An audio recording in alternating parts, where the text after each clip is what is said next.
Все, начали. Сегодня мы должны поговорить о современной языковой ситуации в татарском мире.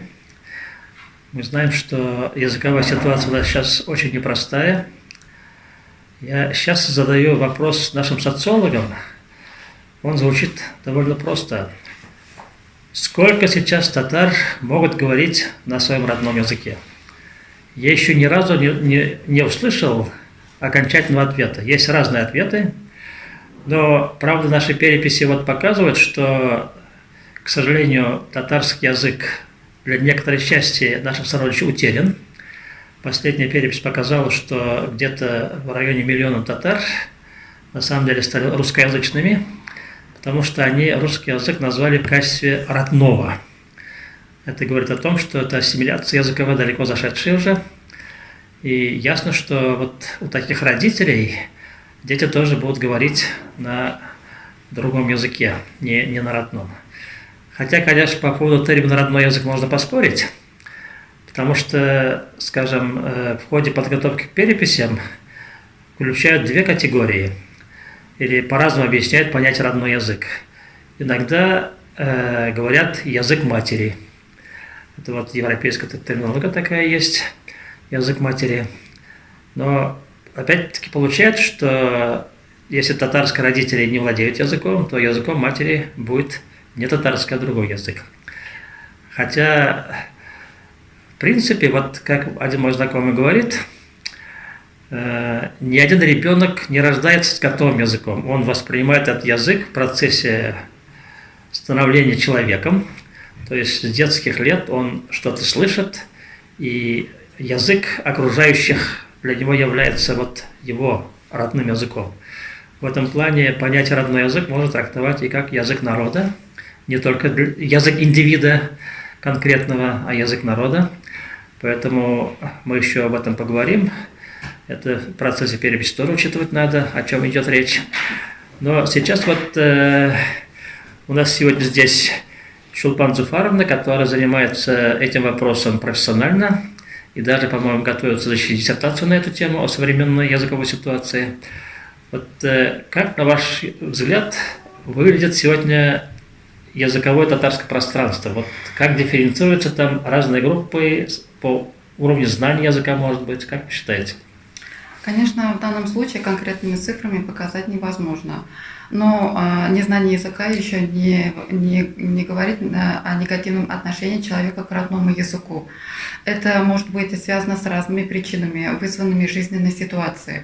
Результатами наших исследований показывают, что татарским языком в Татарстане владеет 92,5% татар. Из них 70% это молодежь от 16 до 25 лет. Указали, что владеют свободно татарским языком. А в полном отсутствии владения около 6% указала. Но несмотря на это, 6% татар вообще не употребляют свой родной язык в ежедневных обыденных обстоятельствах, но хотя они знают язык достаточно хорошо, татарский.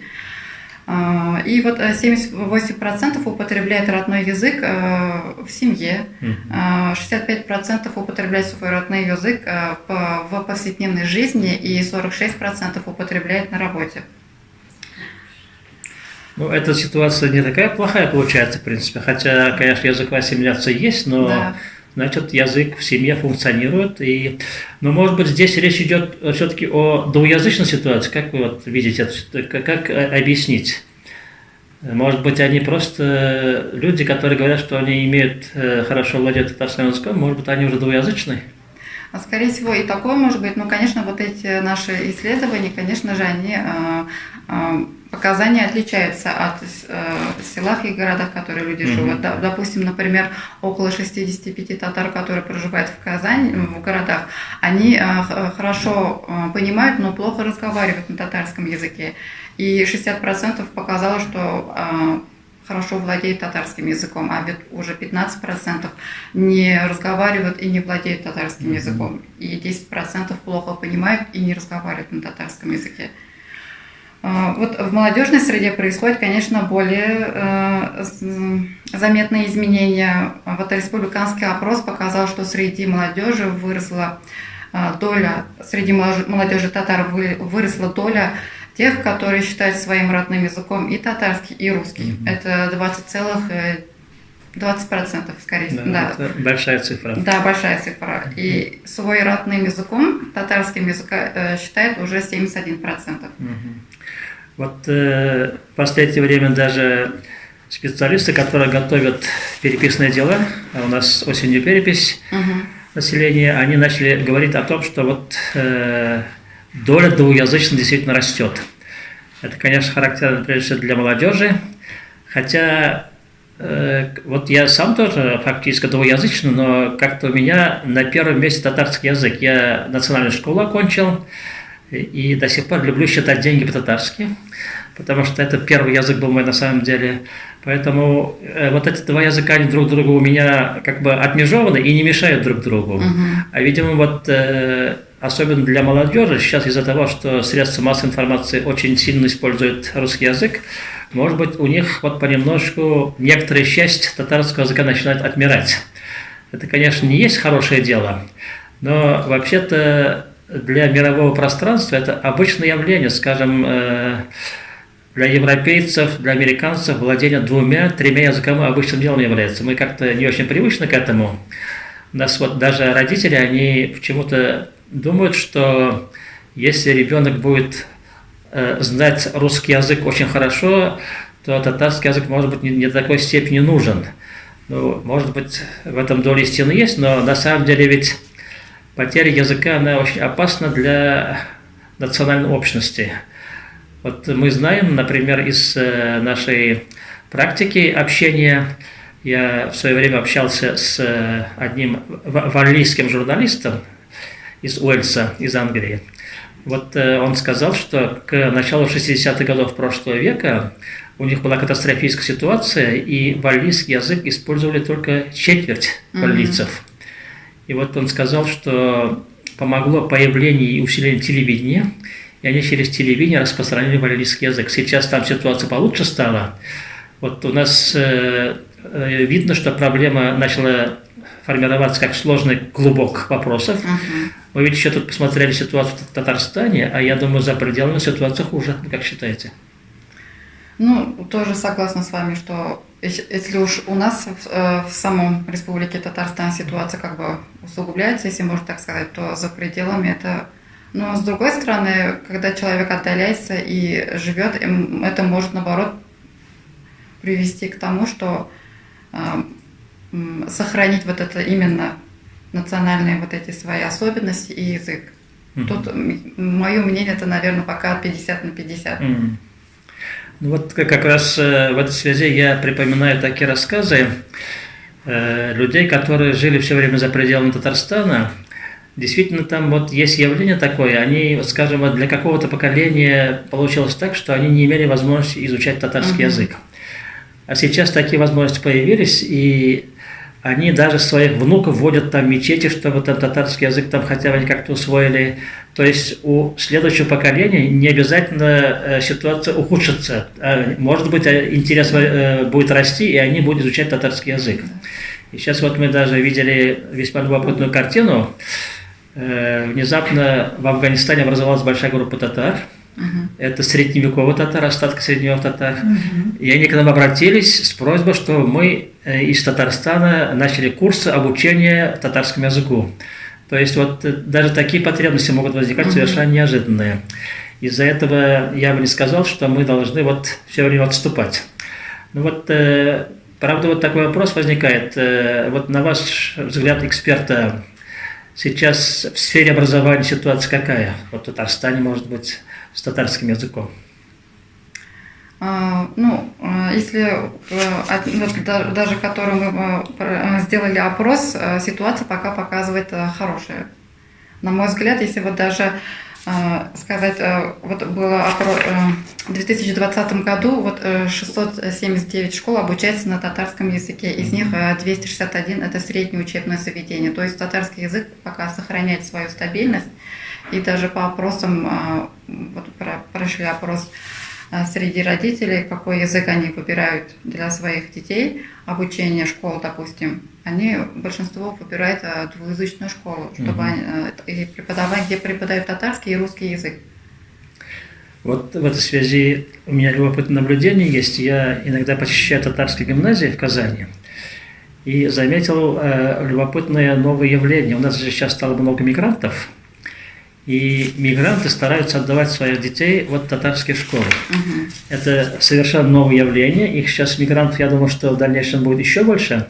Я у них спрашивал, я говорю, здесь же татарский язык, русский, может быть, поменьше будет. Они говорят, зато здесь исламский дух есть, и потом они, проживая в Татарстане, должны татарский язык тоже знать, чтобы можно было общаться. То есть приезжие не обязательно сразу только на русский язык набрасываются, то есть другие языки тоже хотят изучать. Вот это новое явление, я считаю. И мы должны об этом помнить, и в своей деятельности должны ориентироваться и на такие круги тоже, потому что это же как бы будущее отчасти жителей Татарстана, потому что многие приезжие здесь адаптируются и остаются. Вот сейчас у меня еще такой аспект есть вопроса. Ну, есть же так называемый кухонный язык татарский. Вот он такой примитивный, может быть, но это все равно татарский язык. И многие люди говорят, что «Мин адабитель бельмим». Литературно я не знаю, я общаюсь на простом татарском языке. Вот на ваш взгляд эксперта, сколько процентов все-таки татар владеют только кухонным языком? Ну, лично мое мнение на сегодняшний день, пока это литературный разговорный язык пока еще не истратила свое. Конечно, все говорят, что многие уже общаются на этом бытовом уровне татарском, но мне встречаются люди, которые больше общаются на литературном языке, которые свободно владеют, разговаривают на литературном. Ну, видимо, все-таки школа, которая является мощным инструментом сохранения, потому что в школах литературной формы изучаются и обучаются на литературной форме. Но эти опрошенные, если даже среди моих знакомых и с кем я общаюсь, это возраст тоже от 16 до 45. Ну, а дальше уж, мне кажется, если возраст выше, то уже там, естественно, литературный язык это побольше там уже встречается. Ну, молодежь тоже разговаривает, это тоже радует. А тоже интересный вопрос, по моим наблюдениям. Сейчас же татарский язык пытаются сохранить и на уровне детских садов. Вы этот вопрос изучали? Там ситуация какая сейчас, на ваш взгляд? Ну, в детских дошкольных учреждениях татарский язык преподается, дается детям, но, как вам сказать, там она идет лично мое мнение, там какие-то занятия, задания даются, но я думаю, если бы преподавали бы в форме игры, даже татарским детям, которые не знают татарский язык, и тот же есть русскоязычные дети, они вообще не понимают татарский язык. Если это было бы им дано в форме игры, допустим, каких-то развлекательных, мне кажется, много было бы интереснее детям, и тоже родители, наверное, не были бы против. И наверное, от этого еще ребенок более подготовленно шел бы к школе, и, наверное, не было бы такого прям, отрицания татарского языка. Потому что, к сожалению, есть такие моменты, когда по программе уже детям дают задания, и некоторые дети это не понимают и уже отдаляются от этого. И это уже неинтересно. Ну и практикуются и такие моменты, где в форме игры, развлекательных это все, и детям это интересно. Ну, сейчас такой вопрос задают. Вообще, надо ли не татарам преподавать татарский язык? В садиках, например. Зачем их обучать, может быть? Смысла нет в этом? Смысл есть. Смысл всегда будет, потому что должны знать язык татарский, если они живут в Республике Татарстан. И мне кажется, сугубо лично мое мнение, здесь, конечно, каждый родитель сам выбирает, но исходя из позиции, человек должен решить, что лучше, знание или незнание. Знание, когда человек знает два языка и когда человек знает один язык. Это же, наоборот, лучше, это хорошо, это уже развивать мышление, вот это все человека. Ну, я с вами согласен тут, потому что мои зарубежные друзья, которые часто приезжали, вот, особенно в прежние годы, они, среди них были аспиранты, которые готовили докторское, они очень быстро изучали татарский язык, потому что им было и необходимо, и они вот считали, что для общения нужно. И вот, к сожалению, у нас такая практика была не очень развита. Вообще-то за рубежом знание нескольких языков – обычное явление. И особенно языки коренных народов везде изучаются для того, чтобы можно было общаться. В этом плане, конечно, у нас ситуация не такая плохая. Я знаю многих русских, которые неплохо владеют татарским языком, и представители других народов, особенно вот марийцы, удмурты, которые давно живут, они хорошо знают татарский язык. В этом плане, конечно, знание татарского языка важно как знание одного из государственных языков. Тут сомневаться не приходится, но, конечно, вот принцип добровольности, я думаю, что и дальше будет соблюдаться. И в этом плане для того, чтобы татарский язык свою сферу не терял, я думаю, что необходимо вот больше заинтересовывать. Я с вами здесь согласен, особенно для обучения детей должны быть специальные методики преподавания. Я, например, знаю, что в Германии в садиках английский язык изучают с самого начала, и там фактически язык преподают носители английского языка. То есть люди, которые с этим языком родились, и это очень важно. И там очень широко применяются игровые методы. Конечно, в Татарстане сейчас тоже эта методика появилась, и пытаются распространять эту методику, но дело еще новое, и не во всех садиках. И потом, я думаю, что в ряде случаев, может быть, все-таки надо детей собирать в отдельные группы. Скажем, вот татарских детей отдельно обучать, а представителей других народов, их детей, надо, может быть, по другой методике в отдельных группах. Вы как считаете? Я с вами согласна. Тоже вот хотела сказать, что если даже вот ребенок сам растет в татарской семье, но родители, вот, допустим, не разговаривают на татарском языке, и ребенок идет в дошкольное учреждение, и там уже ребенку преподают татарский язык, допустим, он попадает в татарскую группу, а вот русский попадает в русскую группу. Вот в этом моменте уже, вот если ребенка заинтересовать дошкольным образованием, то вот, опять-таки повторяю, что когда они уже будут обучаться в школе, какого-то негативного отношения к татарскому языку не будет. Хотя бы они уже будут знать какой-то разговорный язык, что это язык и надо знать.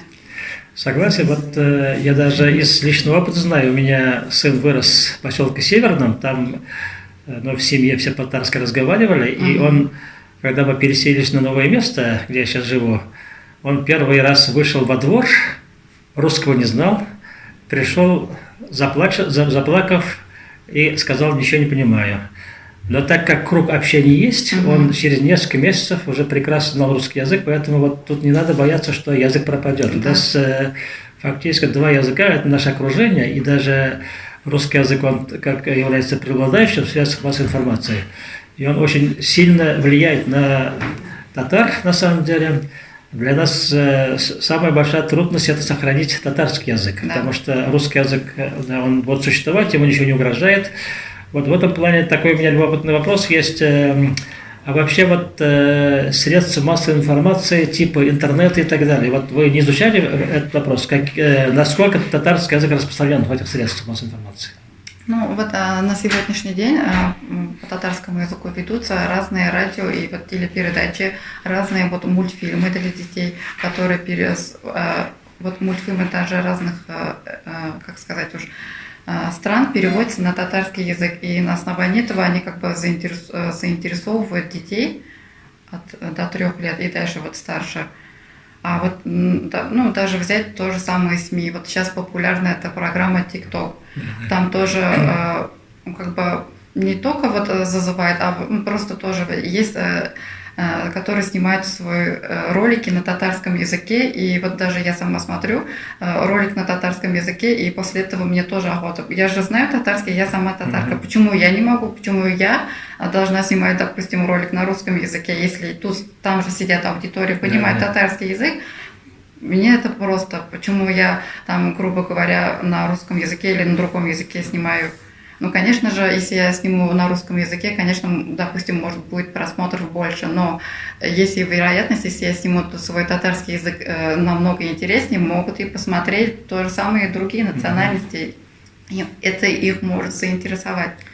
Да, это я с вами согласен. По этому направлению, конечно, нам еще надо сильно работать. Мы еще, так сказать, Да. в интернете не расширились. Нам надо максимально расшириться там.